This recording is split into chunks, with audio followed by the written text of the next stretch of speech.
12 मार्च 1985 की मुरली की हेडिंग है सत्यता की शक्ति। तो सत्यता की शक्ति क्या कर सकती है, सत्यता की शक्ति किसको कहा जाता है, सत्यता की शक्ति से प्राप्ति क्या होती है, तो बाबा ने मुरली में वो बताया। सबसे पहले बाबा ने हम बच्चों को अपने वास्तविक रूप में याद कराया। आज सत्य बाप, सत्य शिक्षक, सत्य गुरु अपने सत्यता के शक्ति स्वरूप बच्चों को देख रहे हैं। तो कौन से बच्चों को देख रहे हैं, जो सत्यता के शक्ति स्वरूप बच्चे हैं। अभी देखो बाबा ने कहा सत्यता की शक्ति कितनी महान है। इस ईश्वरीय विश्वविद्यालय की तरफ, राज्यों की तरफ क्यों आकर्षित हुए, बताओ सभी अपना अपना। आप इस ईश्वरीय विश्वविद्यालय की तरफ या यहाँ जो राजयोग सिखाया जाता है उस योग की तरफ क्यों आकर्षित हुए। बहुतों का तो ये अनुभव है, हम तो आकर्षित हुए ही नहीं, हमें तो लाया गया। हम खुद से आकर्षित होकर के कई हैं, वो ये भी अपना अनुभव बताते हैं, हमें तो पता ही नहीं, हम तो बस ऐसे सुनने के लिए गए थे। लेकिन फिर भी कोई तो चीज है जिसने हमें आकर्षित किया था। तो बताओ क्यों आकर्षित हुए। अपने सत्य रूप का पता चला,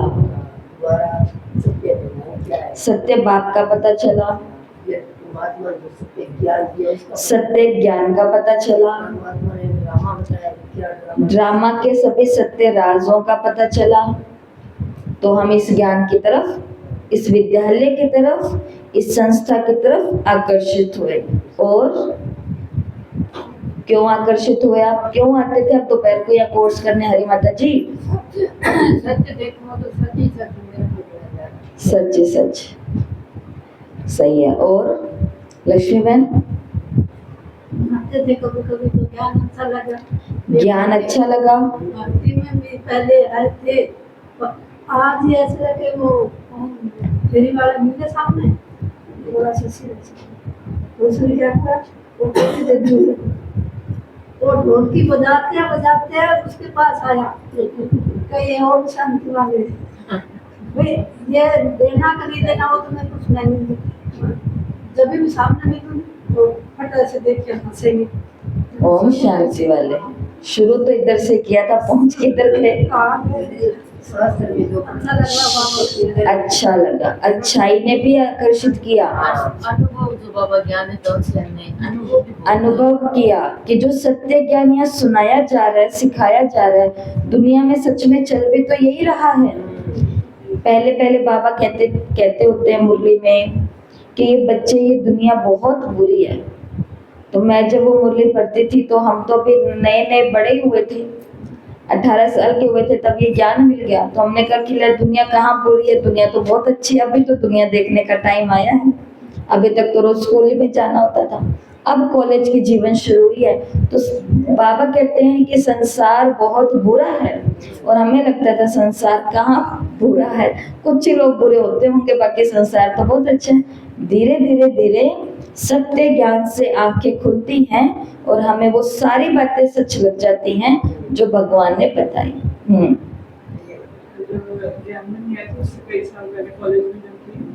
सबको अपने कॉलेज ही याद है।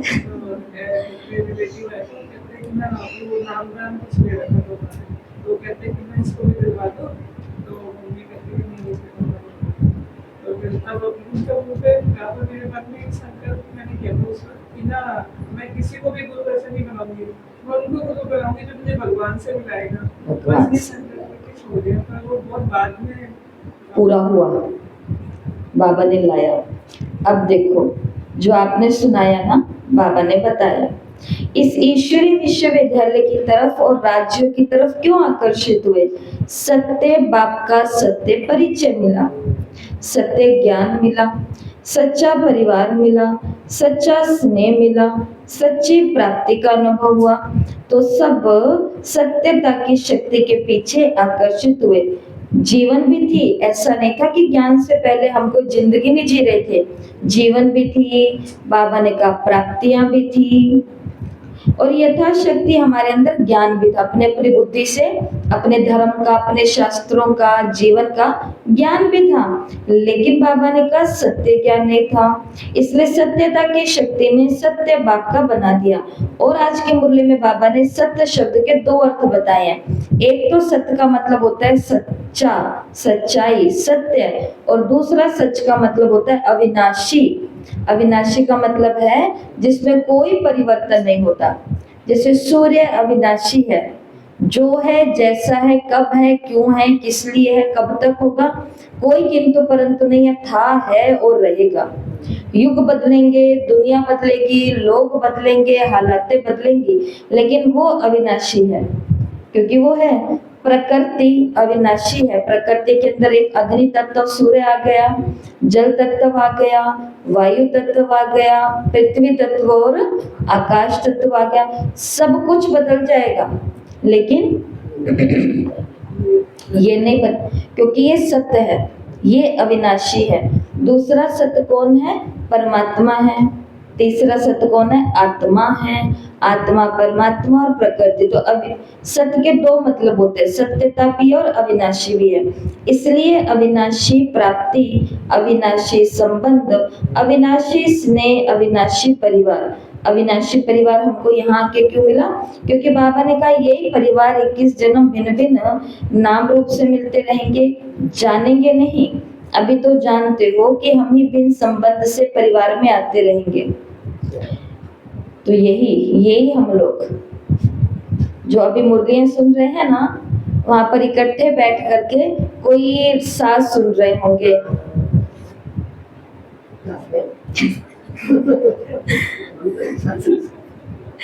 ठीक है, ये है ड्रामा का रहस्य। ये परिवार साथ रहेगा, जिसके साथ रह रहे वो परिवार भी कहीं ना कहीं तो साथ ही रहेगा। कारण है इसका, क्योंकि वो आपके सहयोगी हैं, वो यज्ञ के स्नेही है।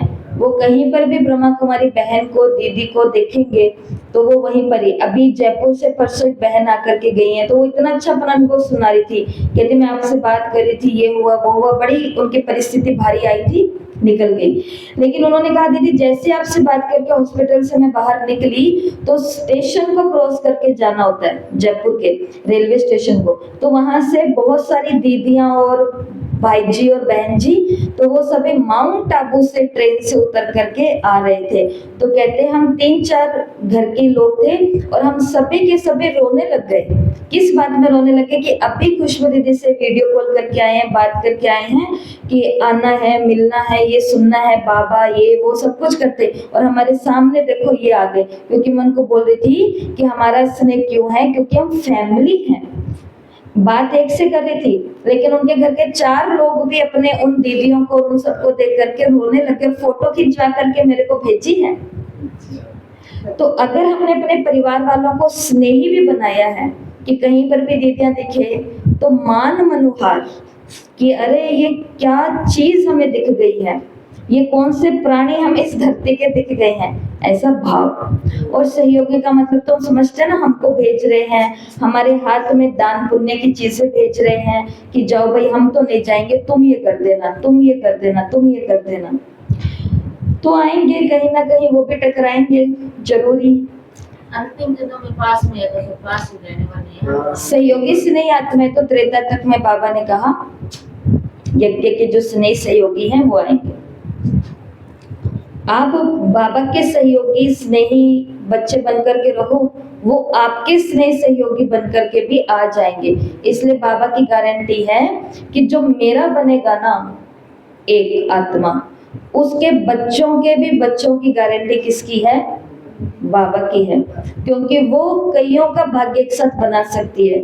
माताओं के लिए बाबा ने नहीं कहा त्रिया चरित्र, जन्मदिन है मम्मी मेरा, पार्टी करनी है, मम्मी कहे हाँ हाँ बेटा पार्टी करना, चल पहले मेरे साथ सेंटर।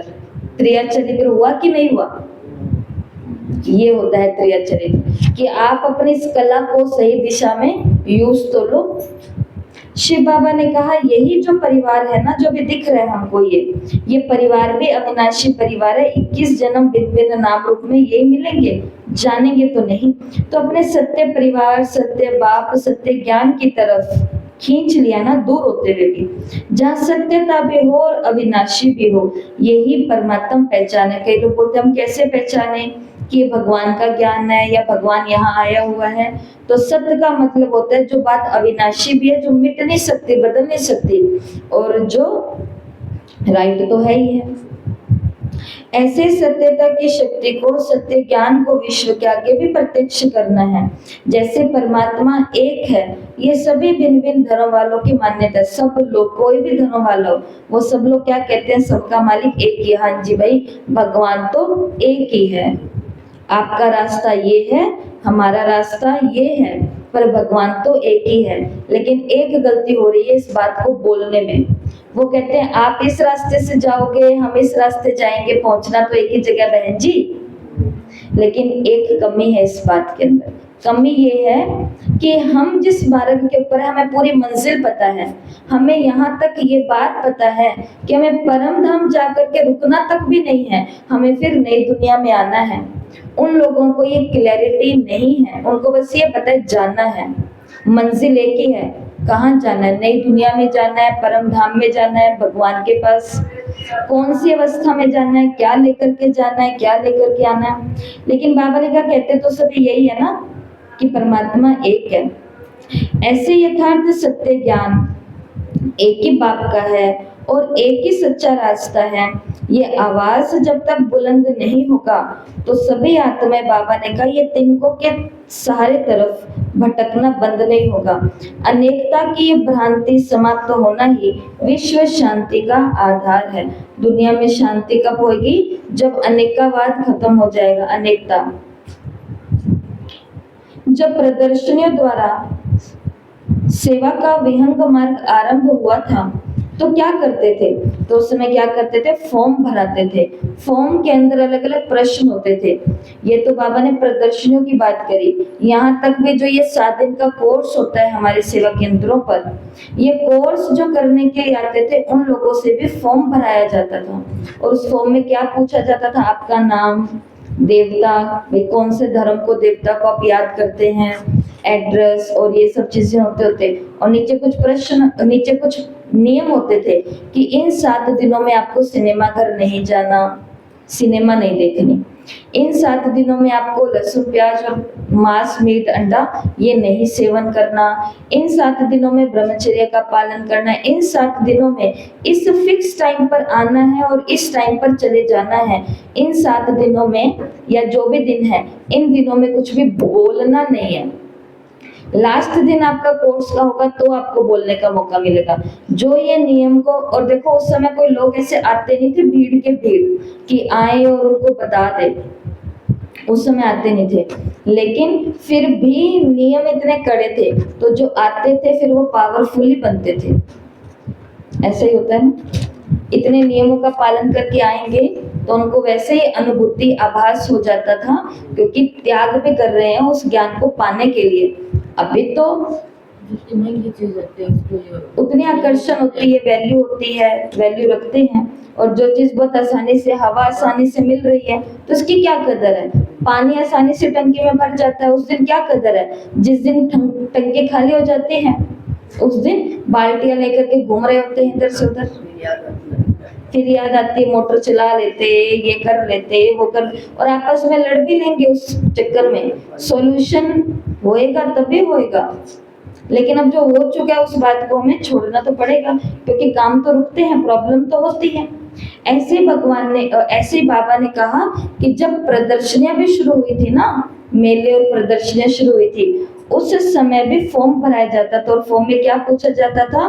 परमात्मा सर्वव्यापी है या नहीं है, गीता का भगवान कौन है, ये सभी से फॉर्म भराते थे, ओपिनियन लिखते थे, पहेली पूछते थे।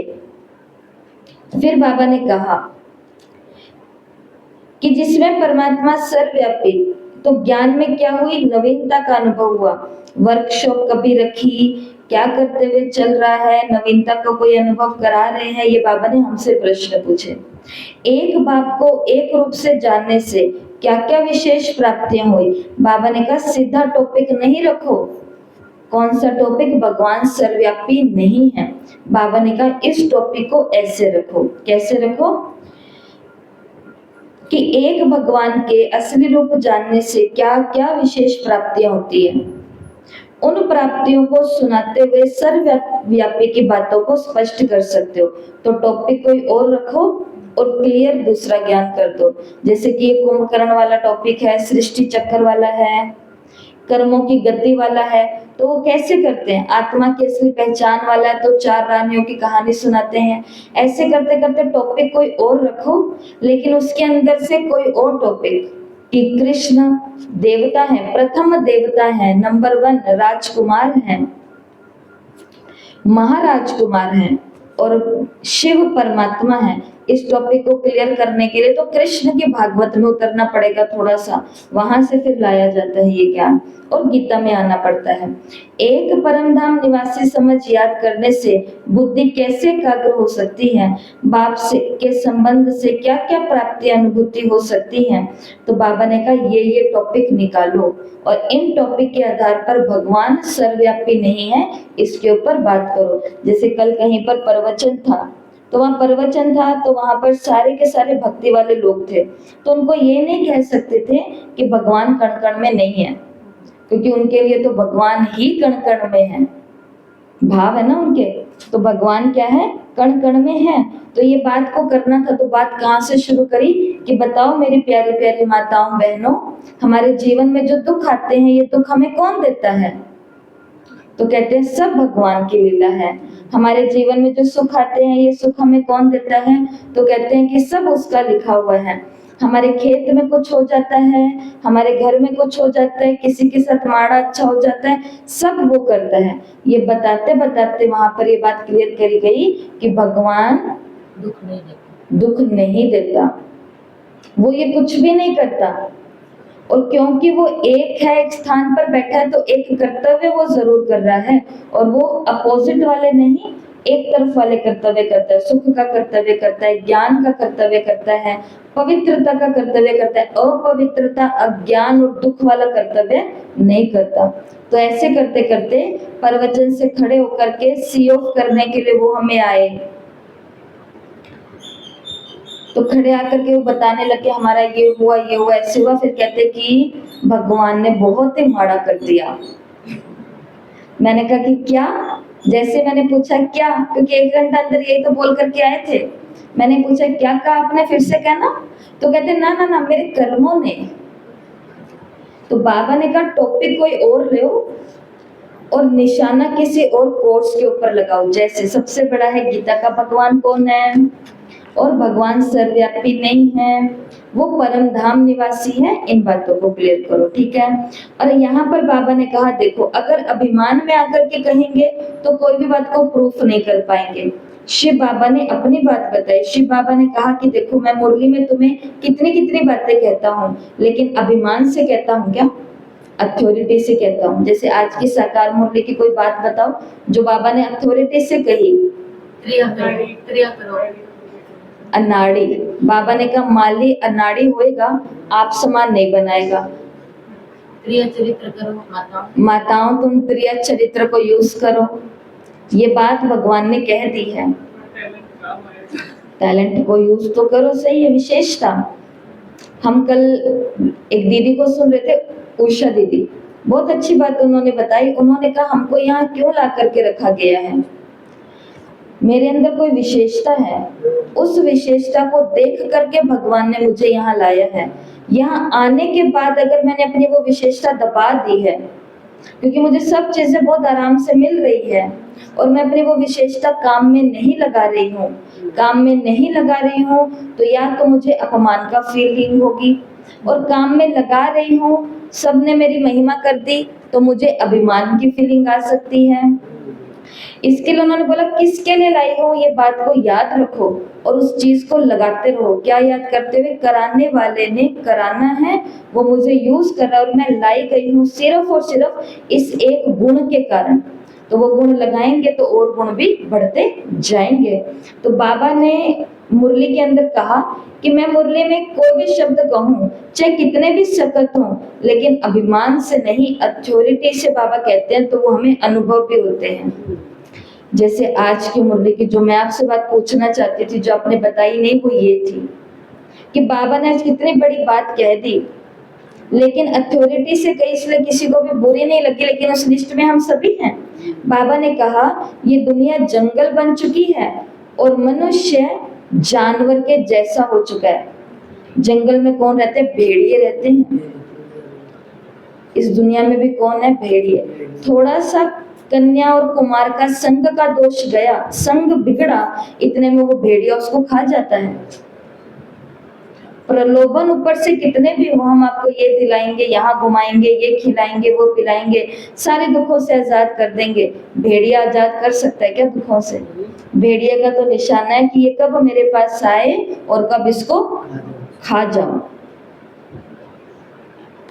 और हो सकता है, होता है आज की दुनिया में कि इधर के ऐसे मनुष्यों ने अपनी बुद्धि में वो दिन और डेट भी फिक्स किया हुआ होता है, किस दिन कौन से तारीख को मुझे ये काम करना है।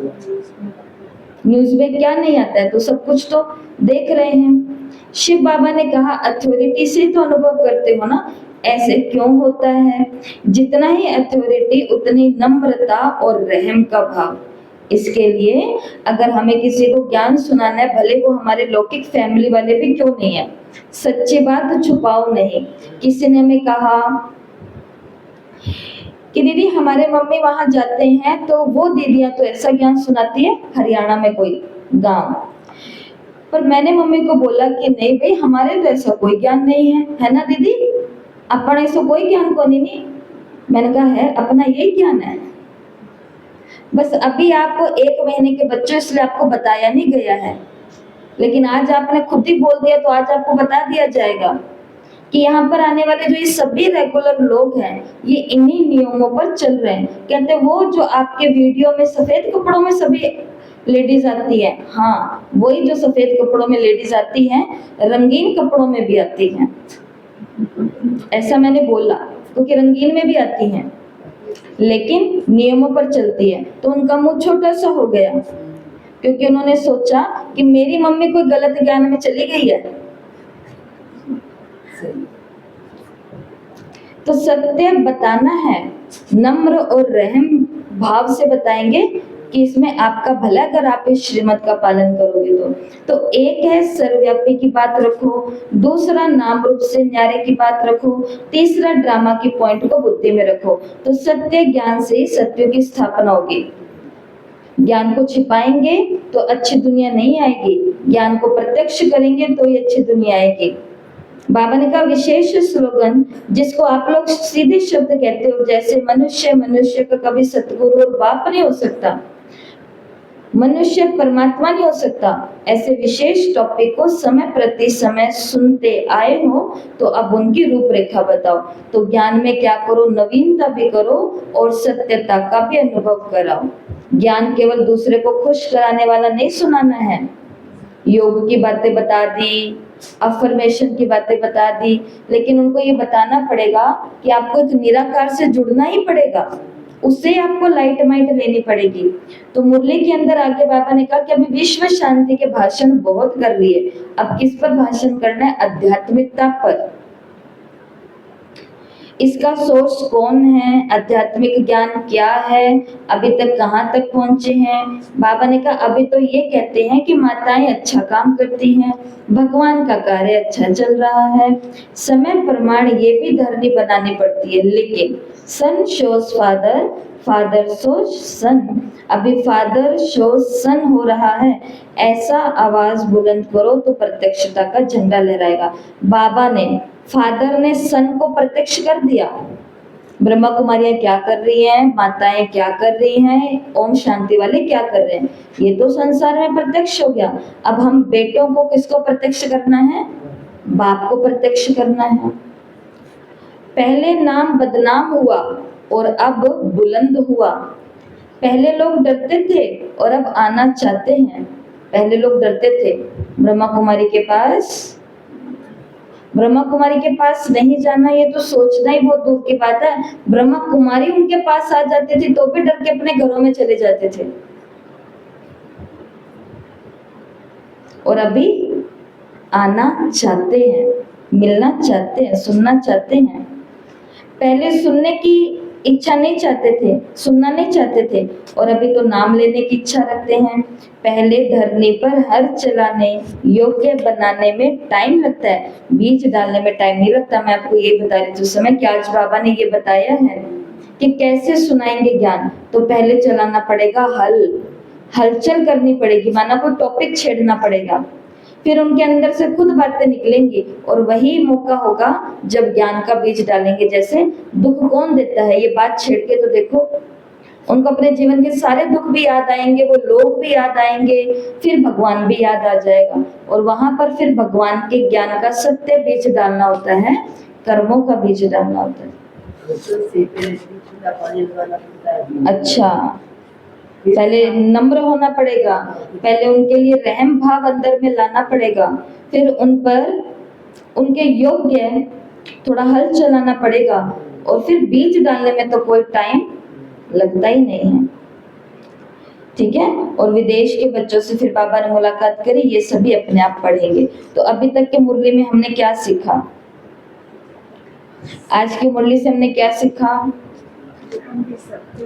कि हम जहां पर आए हैं, हम इस संस्था में क्यों आकर्षित होकर के आए हैं?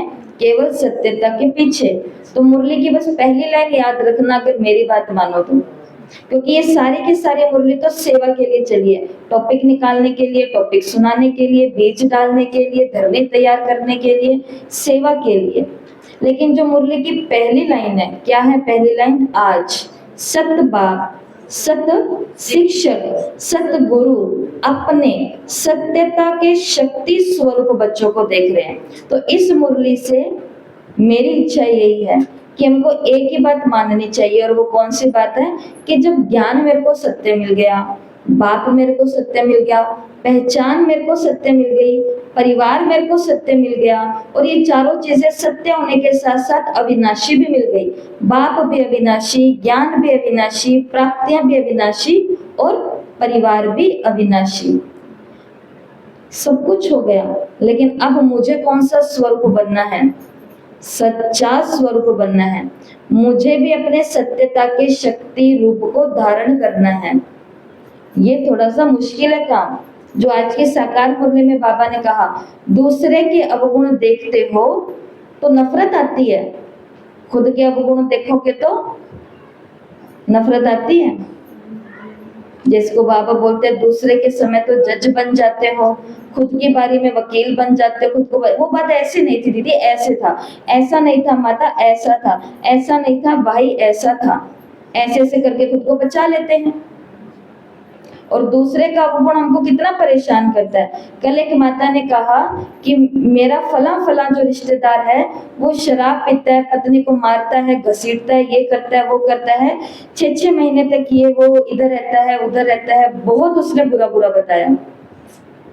मैंने आगे से बोला, वो 3 दिन से पूछ रहे, 3 दिन से मैं बता रही हूँ क्या करना है। कल मैंने उनको बोला कि देखो आपको योग करना पड़ेगा, अमृत वेला आप उठो 4 से 5। इतना बड़ा दुख मेरे जीवन में चल रहा है, मेरे से उसकी बुराई नहीं देखी जाती।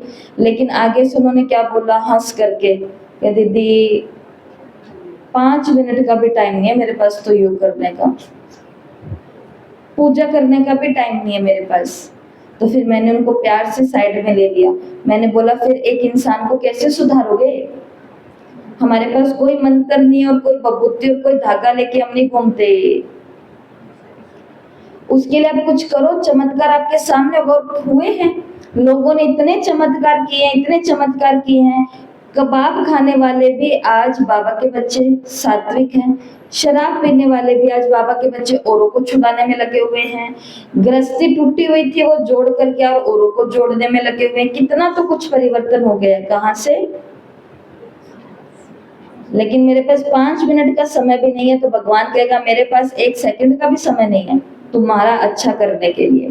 तो जब सब कुछ सत्य सत्य में मिल गया है तो इस सच्ची बात में हमें रहना भी पड़ेगा, माना अपने सत्य शक्तिशाली रूप को धारण करना पड़ेगा। तो किसी की झूठी बातों में नहीं आना, झूठे बहाने नहीं करने, झूठी बातें ना बोलनी है, ना फैलानी है, ना हाँ हाँ करना है। इसका मतलब मैं कौन हूँ? सत्यता के शक्ति स्वरूप बच्चा हूँ। तो आज की मुरली से ये स्वमान, मैं सत्यता की शक्ति स्वरूप आत्मा हूँ, 108 बार लिखना है। क्योंकि देखा गया है बाबा के यज्ञ के अंदर कि हम सभी बच्चे चलते चलते किसका आधार ले लेते हैं? थोड़ा सा झूठ का, बातों को मिला देते हैं, बातों को थोड़ा सा मोल्ड कर देते हैं, थोड़ा सा घुमा देते हैं। इसके लिए मैं कौन हूँ? सत्यता के शक्ति स्वरूप आत्मा हूँ। मैंने माताओं को बोला आप आपस में कितना भी कुछ कर लो, मेरे साथ में खड़ा होकर के कोई टाइम पास कर सकता है? वो सारे लोग हंसने लगे, कहते नहीं कर सकते। आपस में कर सकते हो? कहते हाँ कर सकते हो। आपस में क्यों कर सकते हो? क्योंकि झूठ है आपस में। इनके साथ खड़े होंगे तो सच्ची सच्ची और अच्छी अच्छी बातें करनी पड़ेगी। यहाँ पर तो टाइम सफल होगा, उधर टाइम वेस्ट होगा। तो जहाँ झूठ है वहाँ टाइम पास और टाइम वेस्ट हो सकता है, जिधर सत्य है वहाँ टाइम पास और टाइम वेस्ट नहीं हो सकता। तो ये प्रैक्टिकल उदाहरण है। मुझे ऐसी आत्मा बनना है जहाँ कोई ना अपना टाइम वेस्ट करे ना मेरा टाइम वेस्ट करे, है ना। इसे कहते हैं सत्यता के शक्ति स्वरूप आत्मा। सच तो विठो नच, सच तो विठो नच।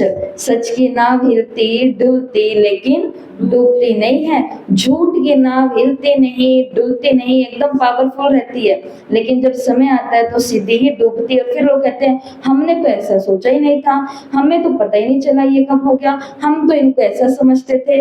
वो आप और हम समझते हैं ना, लेकिन बैकग्राउंड में क्या नज़ारे चल रहे हैं वो विधाता और वो आत्मा जानती है। इसके लिए पक्का करना कि मैं कौन हूँ? सत्यता स्वरूप आत्मा हूँ, शक्ति स्वरूप आत्मा हूँ। और सबको कौन सा ज्ञान सुनाना है? भगवान सर्वव्यापी नहीं है, भगवान परम धाम निवासी है। गीता का ज्ञान दाता एक निराकार परमात्मा शिव है। अलग अलग टॉपिक पर इन बातों को स्पष्ट करना है। अच्छा, ओम शांति। 1 मिनट सभी साइलेंस में बैठेंगे। फिर से रीढ़ की हड्डी